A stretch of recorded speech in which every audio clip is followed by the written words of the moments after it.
Nashville's getting an all-new theme park and a B&M Invert. Maybe. Yeah, we'll see about that one.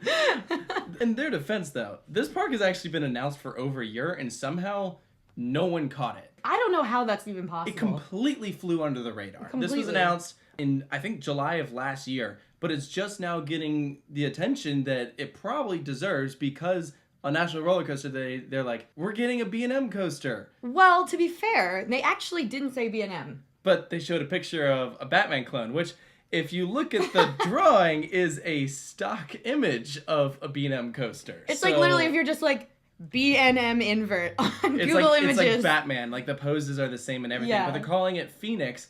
And I guess it's part one of their planned theme park to go just outside of Nashville. And this is a huge can of worms. It is. So originally we saw it, and probably like all of you, we were like, no way, this is so cool. And then we dug a little deeper. Yeah, the more you look into it, the more you're like, gotta peel back the layers. I don't know if this is even gonna happen. Like, the thing is, it's not like a little tiny family park. Like, it's very ambitious. We're talking, it has multiple lands. I think they're looking to have Africa, Asia, Europe, and an America section, and Phoenix would be in the Asia section. I think, yeah. So the total is 130 acres, and they're also planning multiple hotels, 220,000 square feet of entertainment, dining, and shopping. So, like, this is supposed to be a massive complex. They're calling it Storyville Gardens. Not to be confused with Storybook Land, or the other Storybook Land.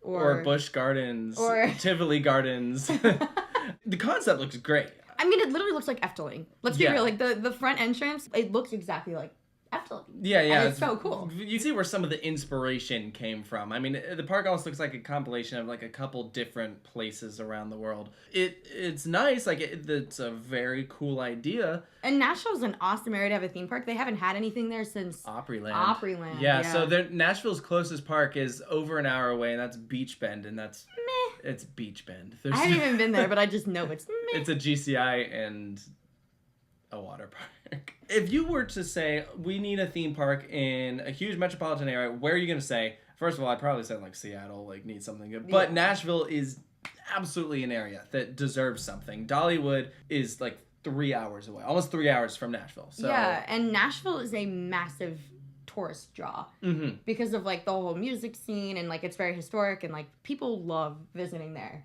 Yeah, and that is something it's missing. It seems like they're trying to encapsulate that idea with this park. Like some of the advertising that they're saying is it's going to be like partially like educational and like tying into the roots of that area. So it'll be cool. And then you start looking into it more and you realize they don't even have the land for this yet. They don't. That's a red flag. However, they have a place that they're looking at. To be fair. Yeah, so it's going to be right off of, what is it, I-40? In Lebanon. So that's like a 30-minute drive from the Nashville airport. So not bad at all. That's a prime location. Yeah. However, they haven't actually sealed a deal yet on the land. If you go down to like the bottom of their website page where it says address, it just says to be announced Tennessee. But there's some articles that like are showing the location. So what you're looking at right here is the approximate spot of where Storyville Gardens would go. And the plot of land that they're talking about using, it actually lines up really well with the layout of the park. Like, it looks like it was designed for that spot. They just haven't actually secured a deal. So, which brings us to the B&M. So they announced this coaster and they're saying it's going to open in 2025. So the first question there is that going to be with the park or without the park? I would assume that if that's the case, then it'd mean, okay, the park as well as those coasters they're shooting for 2025. There's no way the park is opening before 2025. They haven't even started. I give it like maybe a 12% chance of that actually happening. Yeah, no way. I do think it's cool that they targeted the enthusiast community with National Roller Coaster Day to kind of.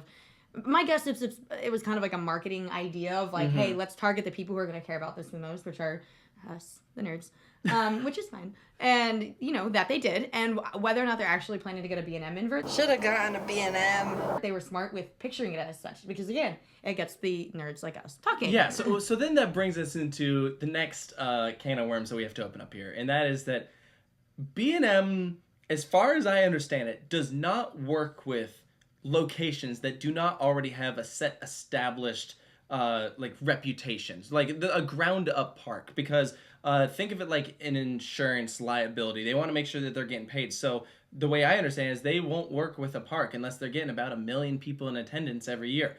This park does not have that. They've got zero. Which brings us to, if they are getting a B&M, and like this is like let's say that this is actually happening. It's a big if. The loophole is it could be a relocation.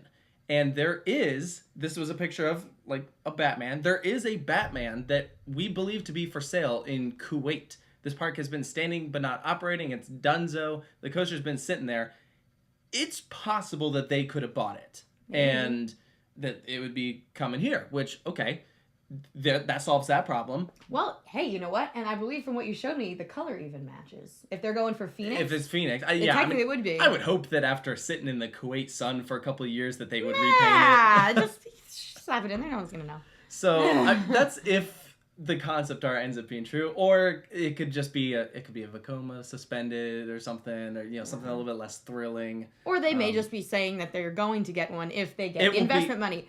That will bring us to our next can of worms. If you go to the website, there's only a few tabs right now, and by a few I mean there's search and investor opportunities. If you click on that link, it asks you for your first and last name, your email address, your phone number, and then how much you wish to potentially invest. Which $100,000 is the minimum. You can donate up to $2.5 million. It's not a donation. Well, it's an investment, yes, but they're looking for money. You know what I'm saying.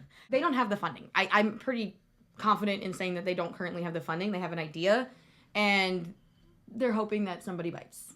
That is kind of my takeaway here. Because if you look at the website, I'm bringing out my nerdness one more time. At the very top, it has pre-sale tickets coming soon. That is exactly from the Disney website. It is just a screenshot of check-in, check-out. That's like exactly you don't Disney even website. have a hotel. On a scale of 1 to 10, how likely do you think this is gonna happen?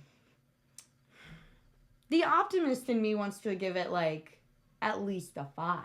Like, because here's the thing. We've seen a lot of parks that have been pitched, and then whether they actually happen or not, sometimes they do. Look at Lost Island. I was going to say, I feel like that was a park that we were like, is that really going to happen? Yeah, because they were buying up the coaster from Liseberg and stuff, and that SLC from South Africa. So it's like, is that going to happen? And sure enough, they opened. Even Nickelodeon Universe, after all of those years of like struggling there, they got that park open in New Jersey. The difference is we saw like evidence of a hard purchase. There's no evidence of a hard purchase yet. Not of the land, not of a coaster. Yeah, and Nickelodeon Universe also had the backing of the 555 group, which manages Nickelodeon Universe in Minnesota, as well as West Edmonton Mall in Canada. And then Lost Island has a water park there. So this is coming from essentially nothing. Like, yes. I believe the people that are starting this have worked in, I think, like real estate or like housing. They have a good idea. Like, it's looks very fun. It gives me I very love the like concept art. Yeah, like the big mountain gives me like either Expedition Everest or like Rashomon vibes. But it's cool. It's like they're taking a bunch of like different storytelling elements, hence the name. And I think if it does open, I think it'll be really cool. I'll be honest, I am not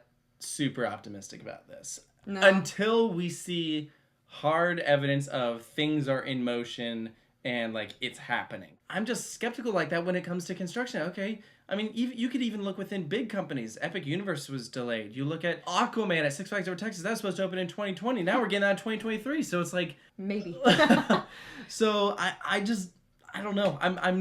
I do wonder if this National Roller Coaster Day announcement was kind of like a attention grab. I don't want to say that in a bad way, but like, this has been flying under the radar for over a year now. Yeah. So I wonder if they're like, oh my gosh, this is not getting any traction. Nobody's talking about this. We need to do something. Mm-hmm. So they're like, we haven't actually bought land or a roller coaster yet. But we're going to add a roller coaster called Phoenix. We're going to advertise intent rather than a legitimate product.